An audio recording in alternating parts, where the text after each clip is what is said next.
In today's video, I am going to teach you how to add or subtract time in Excel. Let us start by adding time values together. First, click the empty cell where you want the calculated total to appear. This is the cell that will display the final combined time from the values in your worksheet.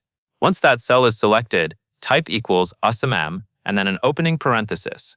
This tells Excel that you want to total a group of cells. Next, click and drag across the cells that contain the individual time durations you want to add together. As you drag, Excel will place that cell range into the formula for you. This is the easiest way to include multiple time entries at once and helps avoid typing the range manually. After you have selected all the relevant cells, type a closing parenthesis to complete the formula. Then press Enter on your keyboard to see the raw sum appear in the cell. Now let us move on to subtracting time so you can calculate a difference between two values. Click the empty cell where you want the time difference to be displayed. This will hold the result of your subtraction formula.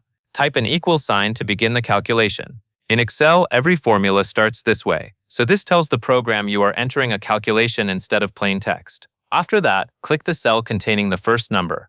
This is the value Excel will use as the starting point for the subtraction.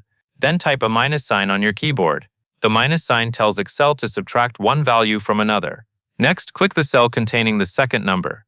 This is the value that will be taken away from the first one. Once both cell references are included in the formula, press Enter to complete the calculation. Excel will then display the difference in the selected cell.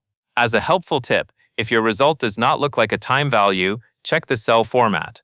Excel may show a raw number instead of hours and minutes if the formatting is not set correctly.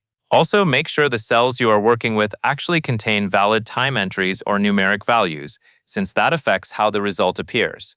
With these simple formulas, you can quickly total time durations or subtract one time value from another directly in Excel. That covers everything you need to know.